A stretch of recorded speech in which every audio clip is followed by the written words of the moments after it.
हैदराबाद में बोनाल फेस्टिवल का बड़े जोश और खरोश के साथ आगाज हो गया। गोलकुंडा किले में जगदम्बिका देवी को रियासती वजीर animal husbandry T Srinivas Yadav और वजीर हिंद वकाफ इंदिरा किरण रेड्डी ने सिल्क की साड़ी पेश की और इस सिलसिले में लंगरों से गोलकुंडे तक एक जुलूस निकाला गया। सैकड़ों खवातीन सुबह से ही पूजा के लिए तवील कतारों में खड़ी देखी गयी, जो अपनी अपनी नजर के साथ मंदिर को पहुंची थी। रियासती हुकूमत ने साल बोनाल फेस्टिवल बड़े पैमाने पर मनाने का फैसला किया है। गुज़िश्ता साल कोविड-19 के हालात के चलते ये तकारीब बिल्कुल सादगी के साथ मनाई गई थी। सिकंदराबाद उज्जैन महाकाली मंदिर में बोनाल तकारीब 25 और 26 जुलाई को और लाल दरवाजे में 1 और 2 अगस्त को मनाई जाएंगी। दरियासा चीफ मिनिस्टर के चंद्रशेखर राव ने तेलंगाना के अवाम को बोनाल की मुबारकबाद दी। वक्फ बोर्ड फिर एक बार नाकाम साबित हुआ। शहर के मज़ाफ़ाती इलाके पाड़े शरीफ के कब्रिस्तान में दफन किया गया नौमौलूद बच्चे की नाश लापता हो गई है, जिसकी वजह से वो कशीदगी का बायस बना है। जुम्मे की शाम नौमौलूद बच्चे के वालिद सलमान ने पुलिस पाड़े शरीफ में शिकायत दर्ज कराई कि पाड़े शरीफ के कब्रिस्तान में 1 हफ्ता कबल अपने 1 दिन के फौत शुदा बच्चे को दफन किया था। जुम्मे को जब वो ज़ियारत के लिए अपने रिश्तेदारों के साथ कब्रिस्तान पहुंचे तो खबर खुली हुई पाए और उसमें से नाश गायब थी। पाड़े शरीफ पुलिस ने मुकदमा दर्ज करके तफ्तीश शुरू कर दी है। पुलिस का कहना है कि कब्रिस्तान में कोई बाउंड्री वॉल और गार्ड्स नहीं है और ये जगह भी आवारा जानवरों का अड्डा है। पुलिस तमाम जावियों से तहकीकात कर रही है। ये शुबा है कि जानवरों ने नाश को खबर से खींच के लेके चले गए। यहाँ ये बताना जरूरी है कि वक्फ बोर्ड और GHMC की जानिब से कब्रिस्तानों की हिसारबंदी के लिए करोड़ों रुपए खर्च किया जा रहा है। कहाँ है वो डेवलपमेंट? ये एक बड़ा सवाल है। क्या वक्फ बोर्ड और वक्फ बोर्ड के अहदेदार अब जागेंगे? ये तो वक्त ही बताएगा। आइए सुनते हैं मजीद तफसीलात बच्चे की माँ से। अस्सलामुअलैकुम, मेरा नाम सना बेगम है। मेरे बच्चे का ऐसा इंतकाल हो गया था, वहाँ पे कब्रिस्तान में दफन करे थे, वहाँ से बच्चा ही गायब है।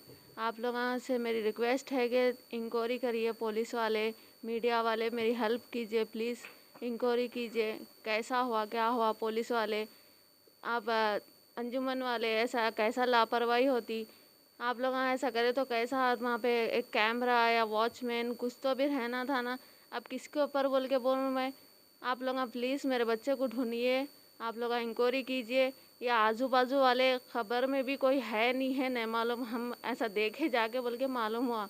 आजू बाजू वाले भी है कि नहीं है कि वो मौत आया का खबर तस्करी चल रही है, क्या हो रहा है। आप लोग इंक्वायरी कीजिए। पुलिस वालों से मेरी रिक्वेस्ट है, सलीम साहब से रिक्वेस्ट है कि इंक्वायरी कीजिए, मेरे को इंसाफ दिलाइए। आप लोग मेरी इतनी हेल्प कीजिए प्लीज़, मेरे को मेरे बच्चे को ढूंढ के दे दीजिए। बस मैं वहाँ पे है बोल के तसल्ली कर ली थी मेरे बच्चे को, वहाँ से भी मेरे बच्चे को ले लिए। मेरे को पहले अल्लाह ताला के ले लिए थे, बल्कि खामोश बैठ गई थी मैं, सब्र करके। वहाँ से भी मेरे बच्चे को ले लिए। कौन ले लिए कि अल्लाह प्लीज़ मेरे को बता दो, बता दो। माँ बोलो, रोनो को तुम बोलो, हमारी सब यही था। मीडिया वाले आप लोग प्लीज़ मेरी हेल्प कीजिए, मेरे बच्चे को ढूंढ के दे दीजिए। मैं वहाँ पे है बोल के तसल्ली कर ली थी, वहाँ से भी कब्रिस्तान से भी लेने की क्या ज़रूरत है? बोलो क्या करते हैं वहाँ से लेके मासूम बच्चे को? मेरे किसी को क्या बिगाड़ा था ने? आप लोग प्लीज़ मेरी हेल्प कीजिए।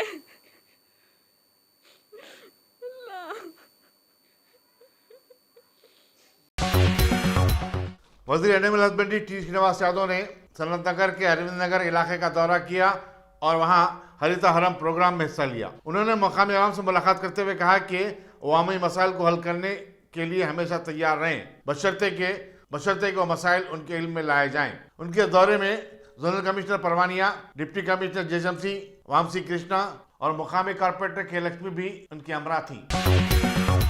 सदर मजलिस और रुकन पार्लियामेंट बैरिस्टर असदुद्दीन अवैसी ने मलकपेट पलटन में वाक़े इंडो यूएस हॉस्पिटल में आइसोलेशन और ऑक्सीजन के खुसूसी वार्ड का इफ्तिताह किया। उन्होंने इस मौके पर चीफ मिनिस्टर के चंद्रशेखर राव से मुतालबा किया कि वो दवाखाना इस्तेमाल से मुतालिक कोई फैसला जल्द से जल्द लें। उन्होंने कहा कि उनका मकसद शहर में एक अजीमुशान सरकारी दवाखाना का क़याम है और वो इसके लिए अपनी जद्दोजहद जारी रखेंगे। इस मौके पर मलकपेट के रुकन असम्बली अहमद बलाला भी मौजूद थे। मोहतरम जनाब अनीस साहब, जो साहित्य अकादमी के जिम्मेदार भी हैं, चेयरमैन भी हैं, मोहतरम जनाब डॉक्टर आमिरुल्लाह खान साहब, मशहूर माहिर माशियात जनाब अहमद बलाला साहब, मुतालिका रुकन असम्बली मलकपेट, इस अस्पताल के तमाम डॉक्टर्स, साहित्य ट्रस्ट के तमाम ट्रस्टीज, मोअज़्ज़िज़ हाज़रीन इकराम और हमारे तमाम सहाफ़त से ताल्लुक़ रखने वाले जिम्मेदार जर्नलिस्ट, ये बड़ी खुशी की बात है कि आज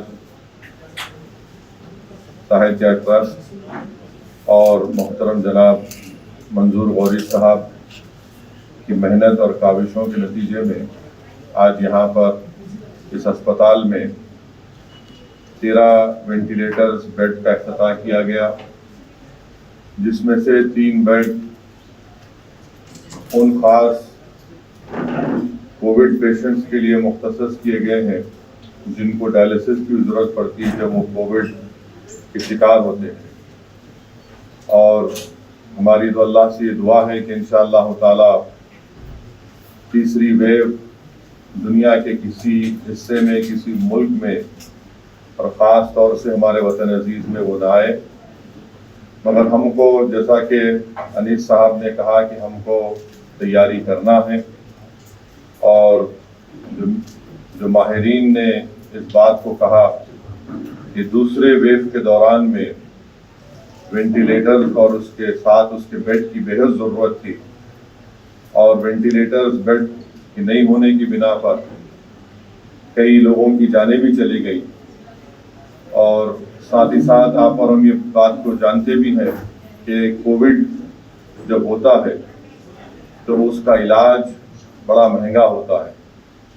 अब जाहिर है कि अस्पताल को अपने अखराजात को भी निकालना पड़ता है, क्योंकि बाहर से लोग तनकीद तो कर देते हैं, मगर अगर आप अनीस साहब से पूछेंगे या जो डॉक्टर साहब वहाँ पर बैठे हैं उनसे आप पूछेंगे कि कोविड के दौरान में कोई भी डॉक्टर, कोई भी नर्स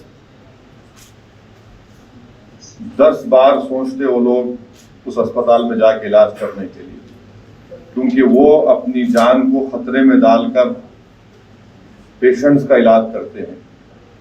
और कई अस्पताल में 8 दिन या 9 दिन एक डॉक्टर, एक नर्स काम करते, उसके बाद फिर उनको 8-10 दिन की छुट्टी दी जाती ताकि वो दोबारा सेफ होकर उनका टेस्ट कराकर उनको अस्पताल में आकर मरीजों का इलाज करें।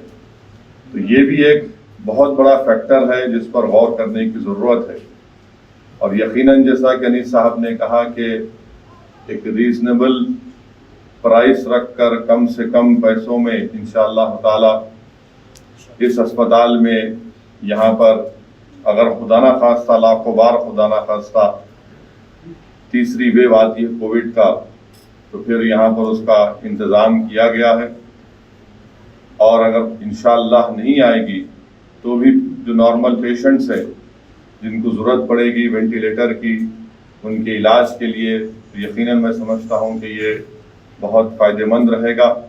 और मेरा हाफिज़ा सही है तो आज से कई साल पहले मैंने यहाँ पर अपने MP फंड से भी यहाँ पर मेरे ख्याल से डायलिसिस का एक मेरे MP फंड से इस हॉस्पिटल यहाँ पे ये इस हॉस्पिटल को आपके मलकपेट में कहीं दिया, मैं नहीं मालूम मेरे को, आप देखें।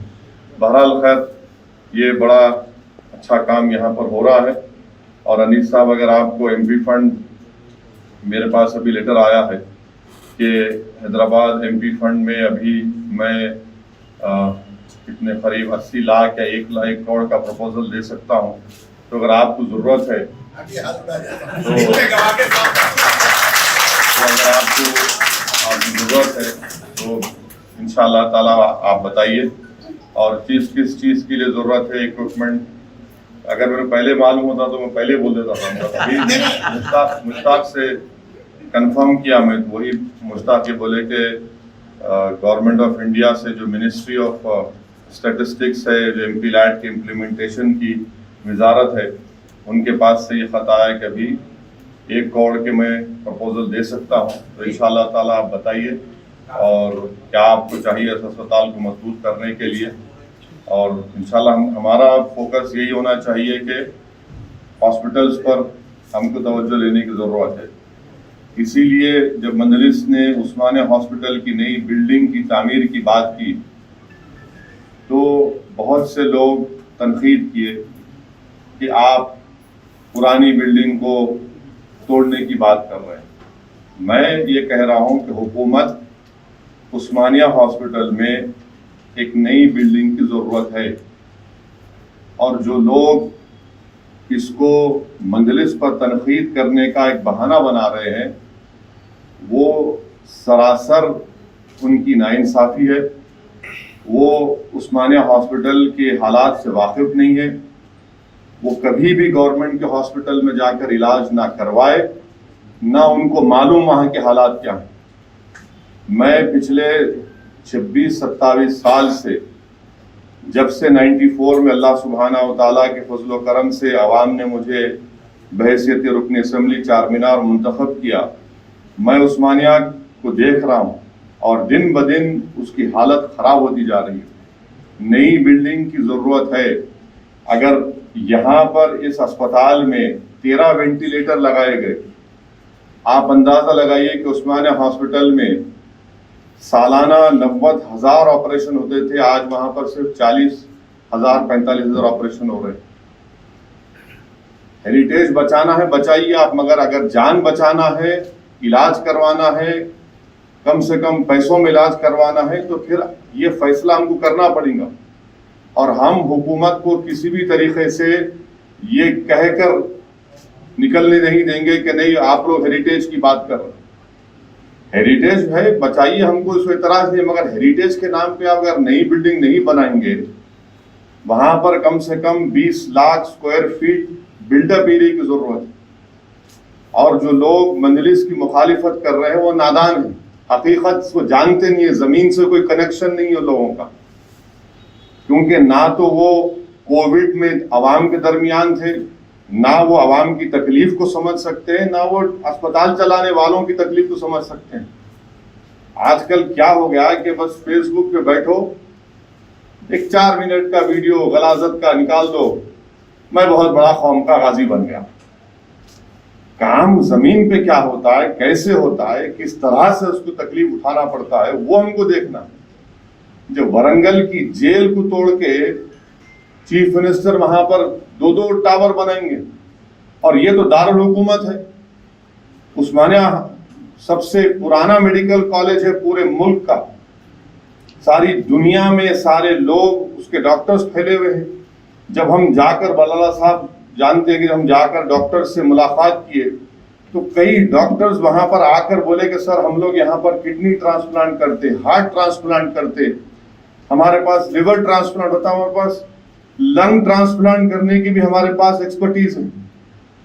मगर आप देख नहीं रहे हैं। आप लोग सिर्फ उस्मानिया एक हॉस्पिटल नहीं है, नीलोफर उस्मानिया के तहत आता, MNJ कैंसर हॉस्पिटल उस्मानिया के तहत आता, नामपल्ली का कोरेंटी उसके तहत आता। तो ये सब चीजें हमको देखना है। तो इसीलिए आवाम भी इस बात को महसूस कर चुकी है कि यकीनन रोड, ड्रेनेज, आपका रोड वाइडनिंग, बरखी, आबरसानी जरूरी है, मगर कोविड के इस तजुर्बे के बाद, तकलीफ दे तजुर्बे के बाद आवाम इस बात को मुतालबा कर रही है कि आप हमारे लिए सेहत का क्या इंतजाम करेंगे। क्योंकि ये बात आमिर भाई इकोनॉमिक्स के एक्सपर्ट हैं, हेल्थ के एक्सपर्ट हैं। मैं जो कुछ थोड़ा बहुत मुझे समझ में नहीं आता तो आमिर भाई को फोन करके पूछता हूँ, उनका दिमाग खाता हूँ। आमिर भाई खुद आपको बताएंगे कि इस मुल्क में मखरूज होने का कई असबाब हैं, वजह है, मगर सबसे बड़ी वजह है कि अगर कोई गरीब के खानदान में बीमार पड़ जाता तो वो कर्जों के चक्कर में पड़ जाता। तो उसको देखते हुए हमको उस्मानिया बिल्डिंग को बनाने का, और बनाएंगे इंशाल्लाह ताला। मैं जो है ये चीखने पुकारने वालों से मेरे कोई फर्क नहीं पड़ता, क्योंकि ये मौका है सही वक्त है। तो मैं ये बोलना भी चाह रहा हूँ कि बनाएंगे हम इंशाअल्लाह ताला, चाहे वो हेरिटेज की बिल्डिंग को रखते नहीं रखते, वो केसीआर का मसला है। सांप मेरे गले में डाल के नहीं फिरने वाला हूं मैं, सांप उनके गले में पड़ेगा, उन्हें संभालो सांप। हमारे को बिल्डिंग होना, नई बिल्डिंग होना, और बनाएंगे इंशाअल्लाह ताला, लड़ेंगे सीएम से बोला। इसमें अहमद पाशा कादरी साहब और जाफरी साहब जाकर हेल्थ सेक्रेटरी जनाब रिजवी साहब से ही बात की, तो रिजवी साहब भी बोले कि हाँ साहब ये आपका प्रपोजल है। हाई कोर्ट में भी 2 केसेस हैं, एक अब परसों हाई कोर्ट बोल दिया आप तय करो, बोल हाई कोर्ट खुद बोल दिया तय करो उसको, क्योंकि ये समझना है हम, और हम कराएंगे इंशाअल्लाह ताला। मैं कोई वो इस तरह का सियासतदान नहीं हूं कि खाली वाह वाह थालियों के फैसले लूंगा, हम लेंगे फैसले, लेंगे, सख्त होंगे, अवाम को समझाएंगे। और गरीब जानता इस बात को, जो लोग अस्पताल का बेड नहीं मिलने की वजह से जो अपने अजीजों को, अपने वालिद को, अपने बीवी बच्चों को खो दिए, वो मेरी बात को समझेंगे। जो कोई नहीं खोए उनको समझ में नहीं आता, उनको तारीख में रहना है, जाके तारीख में रहो। मैं तारीख बनाना चाहता हूं और बना कर रहूंगा इंशाअल्लाह। तो मेरी आप तमाम से गुजारिश है कि इस तरह के फलाही काम करने वाले इदारों को हम तमाम को इनका साथ देना है, इनको मजबूत करना है, और अगर कुछ भी नहीं कर सकते तो उनके लिए दुआ करना है। अगर आप तनकीद करना चाहते तो आप कुछ करो, फिर बनाओ, ऐसा इस तरह बनाओ, बना के दिखाओ। मगर यहाँ पे क्या है कि बस खाली तनकीद करना हमारी जिंदगी का मकसद है, तो करो तनकीद आप, मगर आप पीछे होते जा रहे। सियासी एतबार से, समाजी एतबार से लोग इस चीज को कबूल करने को तैयार नहीं है। और आखिर में मैं आपसे अपील कर रहा हूं कि 3rd वेव को अगर रोकना है तो वैक्सीनेशन करवाना जरूरी है, वैक्सीनेशन करवाना जरूरी है। और ये पूरे डॉक्टर्स की मौजूदगी में मैं जबान खोल रहा हूँ, मैं माफी चाहता हूँ गलत बोल रहा हूँ तो, डेल्टा वेरिएंट सबसे डेंजरस है। अगर वो डेल्टा वेरिएंट शुरू हो गया तो 2nd वेव से ज्यादा मुजीर साबित हो सकता, खुदा ना खास्ता हो। और उससे बचने का एक ही तरीका है कि आप अपना वैक्सीनेशन करवाइए, अपने घर वालों का, अपने काम करने वालों का, अपने दोस्तों का, सबका वैक्सीनेशन करवाइए। और ये जो हमारे दिमाग में बात बैठी हुई है कि अगर वैक्सीनेशन कराए तो बच्चा नहीं होता, ना बच्चा पैदा कर सकते, मेरे भाई तुम जान बचाए तो बच्चा पैदा होगा ना, तुम्हारी जान नहीं बचेंगी तो कहाँ का बच्चा पैदा करेंगे तुम। तो पहले जान बचाओ, ये शरीयत का हुक्म भी है कि जान बचाओ।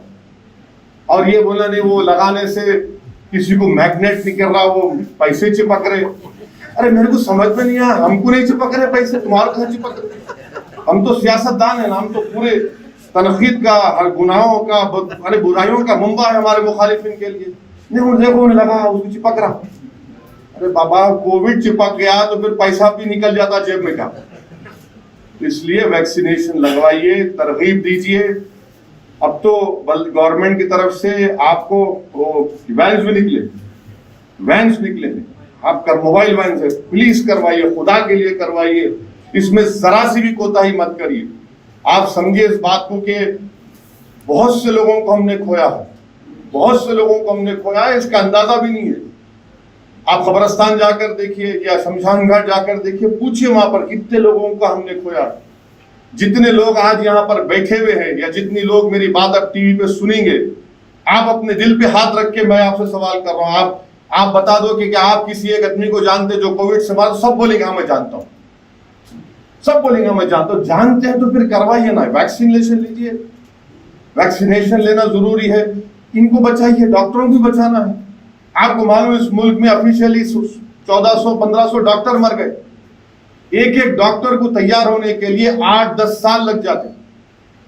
वहां पे आप बैठे हुए हो, डेक्कन मेडिकल कॉलेज के माशाल्लाह पढ़े हुए हैं, 10-12 साल की मेहनत के बाद वो आते हैं। अगर 1500 डॉक्टर का इलाज इंतकाल हो गया तो इसका मतलब है हम और 10 साल 8 साल पीछे हो गए। इसलिए इन डॉक्टरों को बचाने के लिए, नर्सेस को बचाने के लिए, अपने पूरे माशरे को बचाने के लिए वैक्सीनेशन लीजिए। अस्सलाम वालेकुम रहमतुल्लाहि व बरकातहू।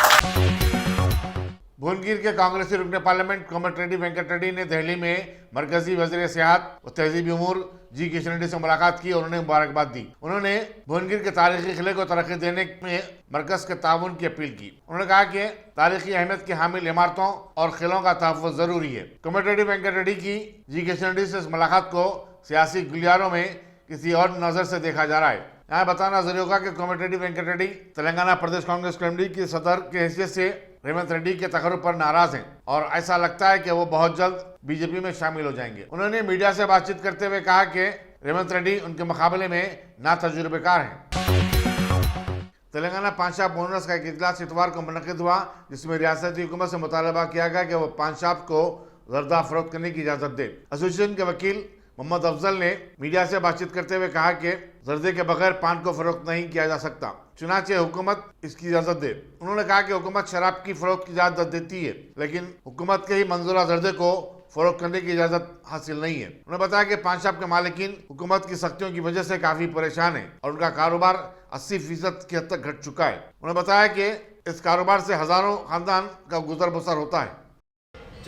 फरवरी में रतनलाल के तरफ से और वेंकटेश्वर जनरल ट्रेडर्स की तरफ से एक रिट डाली गई थी। हाई कोर्ट ने वो जियो को चैलेंज करने के लिए हाई कोर्ट ने ये बोलकर वो रिट को डिसमिस किया था कि ये सुप्रीम कोर्ट में ज़ेरे दौरान मामला है, लिहाजा रद्द की गई थी। फिर मई में सुप्रीम कोर्ट ने ये फैसला किया है कि नहीं, ये हाई कोर्ट का मामला है। मई में या जून में सुप्रीम कोर्ट ने वापस नीचे हाई कोर्ट को भेजा है। तो इसके साथ साथ जॉइंट एक्शन कमेटी की तरफ से डिस्ट्रीब्यूटर्स को सीधा सवाल हम कर रहे हैं, जबकि सुप्रीम कोर्ट 10 दिन के अंदर फैसला करने का इनको वो ऑर्डर में दिया है, क्यों हाई कोर्ट में रुजू नहीं किया गया था? अगर डिस्ट्रीब्यूटर भी अब इनकी जिम्मेदारी है, अखलाकी जिम्मेदारी है, अगर प्रोडक्ट वो बेचते हैं डिस्ट्रीब्यूटर्स, उनकी अखलाकी जिम्मेदारी है कि जितने भी पान शॉप में जर्दा है उनका लीगल जर्दा प्रोटेक्ट किया जाए। और डिस्ट्रीब्यूटर्स भी इस मामले में आगे आए और पान शॉप ओनर्स एसोसिएशन की तरफ से भी एक हाई कोर्ट में रिट दाखिल की गई है।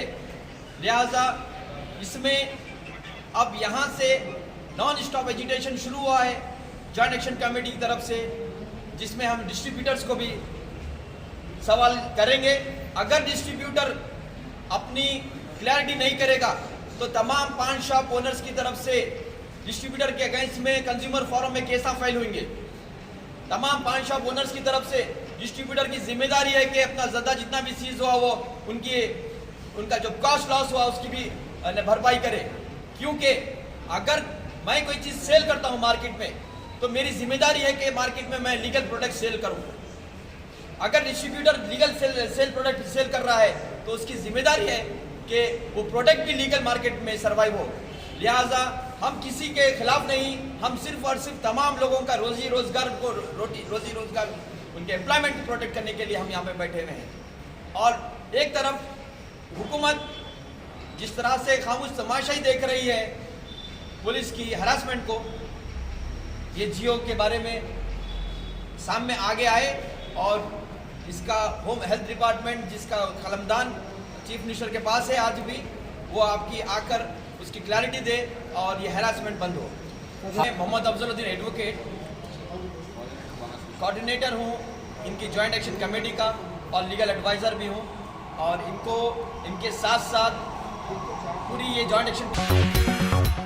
लॉकडाउन की बर्खास्तगी के बाद नेहरू जूलॉजिकल पार्क को आवाम के लिए दोबारा खोल दिया गया। वाज़ेह रहे कि कोरोना वायरस की वबा के चलते गुज़िश्ता 70 दिन से जू बंद था। जू आने वालों की थर्मल स्कैनिंग की जा रही है और मास्क पहनने को लाजमी करार दिया गया है। बैटरी से चलने वाली गाड़ियां 50% की गुंजाइश के साथ चलाई जा रही हैं। एक मुस्लिम खातून ने अपने हिंदू शौहर को बचाने जिगर का अतिया दिया और लकड़ी का पुल पर वाक़े ग्लोबल हॉस्पिटल में उसकी कामयाब पेवंदकारी भी हुई। तफसीलात के मुताबिक वेंकट सुब्बा रेड्डी एक अरसे से जिगर की आदत में मुब्तला था और उनकी सेहत दिन ब दिन बिगड़ती जा रही थी।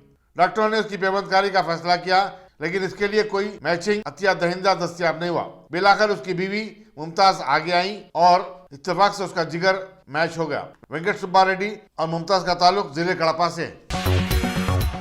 राजेंद्र नगर में रोड डिवाइडर से एक एक्टिवा बाइक के टकरा जाने के नतीजे में एक शख्स हलाक हो गया। बताया जाता है कि ये शख्स राजेंद्र नगर से बहादुरपुरा की सिमत जा रहा था। करीब में वाक़ पुलिस बहादुरपुरा के एक पिकेट पर तैनात कांस्टेबलों ने राजेंद्र नगर पुलिस को इसकी इत्तला दी, जो इस वाक़े की तहकीकात में मसरूफ है। लाश को उस्मानिया दवाखाने के पोस्टमार्टम को मुंतकिल कर दिया गया।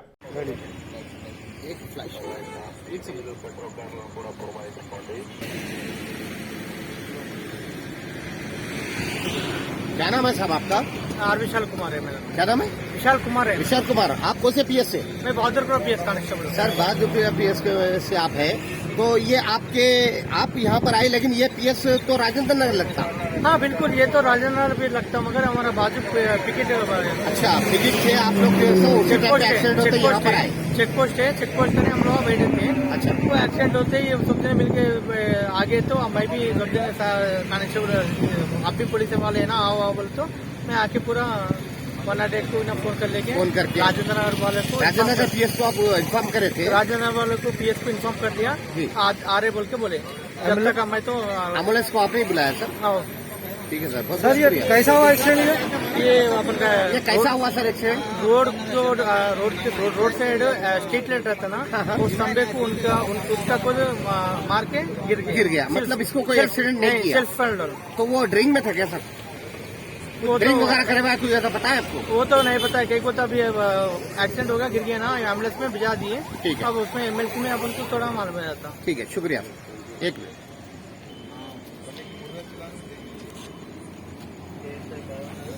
सर आप बहुत अच्छे लिए, बहुत बहुत शुक्रिया। Thank you. आप आवाम की खिदमत के लिए आप ये नहीं देखे कि कौन सा पीएस है, कौन सा लिमिट लगता है, आप अपना हक अदा करें। बहुत बहुत शुक्रिया साहब। हमारा work he channel. Thank you.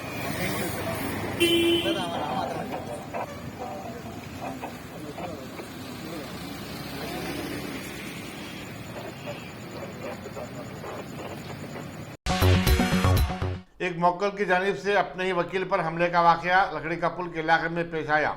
Nazim Ali Khan advocate ने इस सिलसिले में पुलिस नामपल्ली में शिकायत दर्ज करवाई है। पुलिस इस मामले की तहकीकात कर रही है। हमले की वजूहात का इल्म नहीं हो सका। अस्सलाम वालेकुम रहमतुल्लाहि व बरकातुहू। आज 10 जुलाई 2021 को जैसा नेशनल लोक अदालत थी पूरे हिंदुस्तान में, हैदराबाद में मेरे केस और क्लाइंट के पास मैं गया था कॉम्प्रोमाइज़ कराने के लिए सैफाबाद पीएस पर।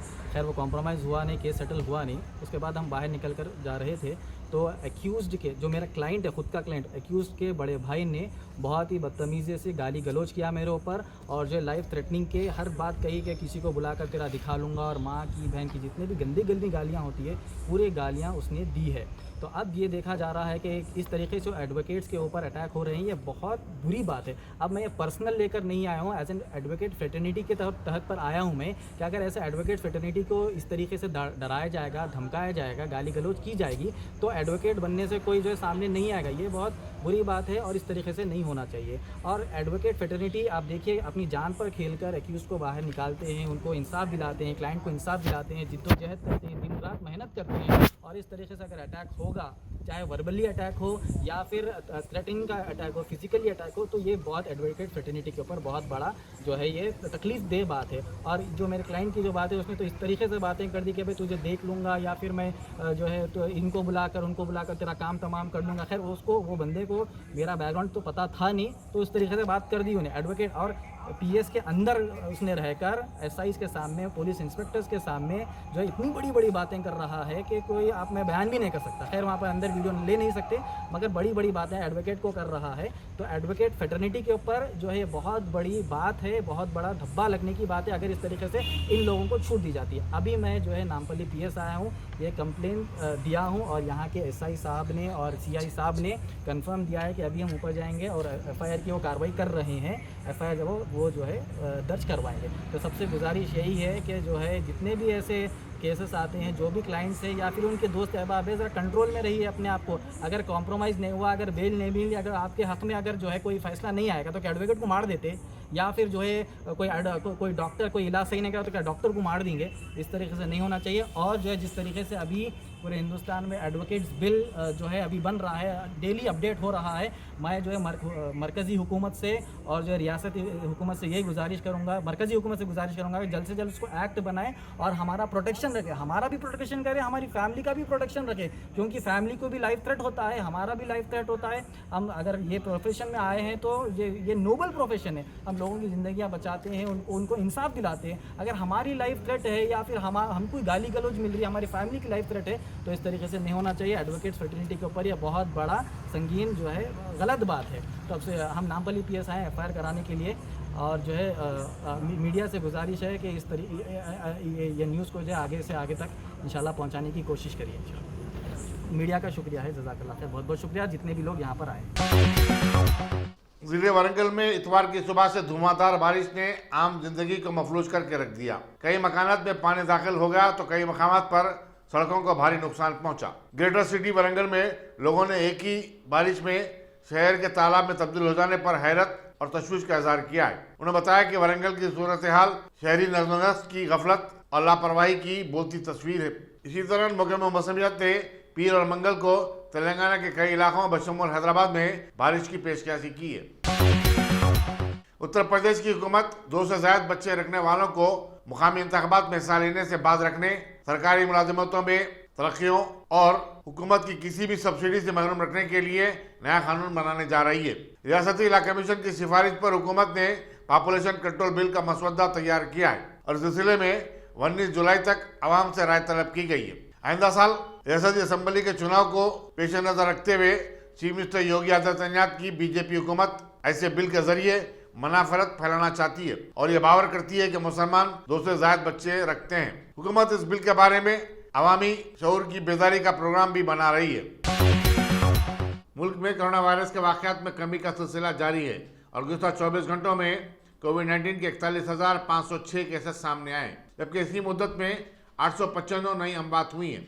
मरकजी वज़ारत सेहत ने बताया कि मुल्क में सेहतयाब होने वालों की शरह 97.20% हो गई है। मरकजी वज़ारत सेहत ने मजीद बताया कि मुल्क भर में अब तक 37 करोड़ 60 लाख अफराद को कोविड-19 के टीके दिए जा चुके हैं।